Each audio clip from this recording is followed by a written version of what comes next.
I've always wanted to carve my own stamp designs from scratch.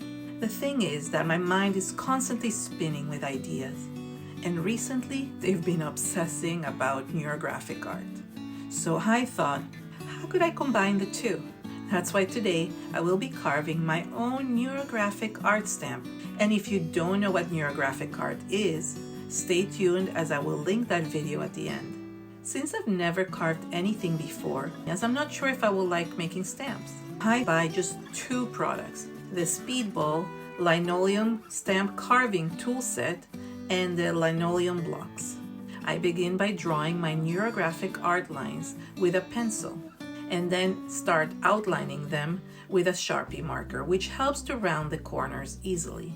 Rounding the corners is so important when drawing neurographic lines because it's the beginning of our inner transformation.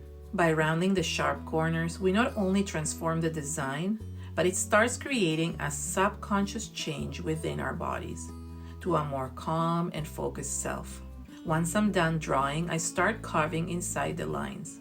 This is my first time carving, so it takes me a few minutes to figure out the right pressure, angle, and speed. The larger areas are the easiest to carve and also the most satisfying as you get those very long carvings. Watching them gives me a shivery sensation throughout my whole body. It is difficult to carve in the smaller spaces, especially rounding the inside corners, but I continue working on it, carving each space slowly, enjoying each stroke. One of the things I notice is how focused I become and how calm I feel, just like I feel whenever I draw neurographic art lines, which makes me wonder if there's some physiological connection between them. Neurographic art might seem like just doodling, but what it does is connect the body and mind together to bring positive change to our well-being, which is something I'm always searching for. I finished carving the first stamp, but I'm enjoying the process so much that I want to create another neurographic design, but this time in reverse. Instead of carving the negative space, I start carving through the lines, which is way easier and less time-consuming. I also get longer carving lines, which makes it so much more satisfying to carve. I finished carving and I want to test it with some paint.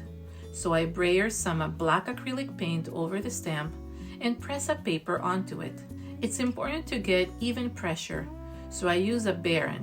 Testing the stamp is a good way to see if I missed any spots, which of course I did. So I go back with a smaller blade and slowly round all the inner corners and edges.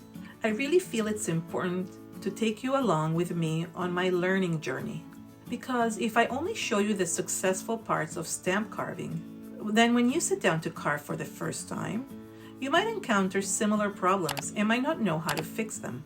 And you will soon see that instead of using paint, I make the most gorgeous print with a very unusual stamp product. When you do something you love, you want to do it over and over again. And in this case, it's because I want to feel that calm, relaxed feeling I've been experiencing while carving. So I grab one more stamp block, but instead of drawing a neurographic design, I decide to draw a whimsical sun. There's something about creating a stamp from scratch. It's as if you're giving birth to it, drawing it, sculpting it, making it your own. And I wish I would have started carving stamps a long time ago. I start carving the negative space and I realize that the white block is so much softer and easier to carve than the pink one. I don't have to put so much pressure, but it's also hard to control, as you can't carve with too much pressure either. When I reach the spiral in the middle, I carefully carve inside to leave just the circular lines. It helps to slowly spin the block in a circular motion to get just the right look. Then I draw an offset line around the whole design, and using the knife blade, I slice the leftover stamp edges. The stamp looks absolutely amazing, and I feel so much pride. I even take the smallest blade and create some markings inside the circular lines. And you will soon see how these markings make the whole stamp even better. Now it's time to add my favorite part, color. And instead of stamping with ink or paint, I take Prima's water-soluble crayons and start coloring my stamp using some of my favorite colors. You can use any water-soluble crayon for this part, but make sure that they are very creamy. Once I finish coloring, I need to activate the crayons. So I spritz the stamp with water. Then I press my paper onto it, and the impression is gorgeous. There's still enough color for a second impression, so I spritz it even more and press my paper again. And the second impression is even better. I set those aside to dry and take my second Neurographic ART stamp, but this time I want to test it with archival ink, as I want to color inside the shapes. When I lift the design, it looks so cool, but some of the lines are still a little bit uneven.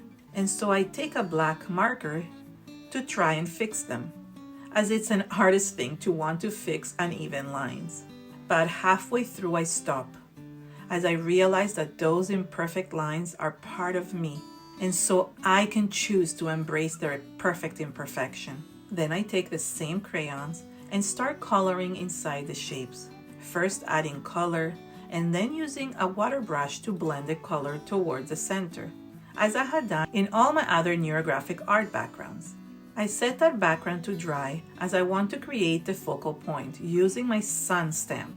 So I use Distress Oxide ink to stamp the sun a couple of times onto paper and then cut around them with my scissors. Then I color each sun with the crayons by blending them with water the same way I did before. And the colors look so vibrant on the 3 cards I assemble. I never thought that carving my own stamps could bring so much joy and relaxation. It reminds me of how I've been feeling since I started making Neurographic art drawings a couple of months ago. And if you want to know more about what Neurographic art is, click this video right here to learn all about it.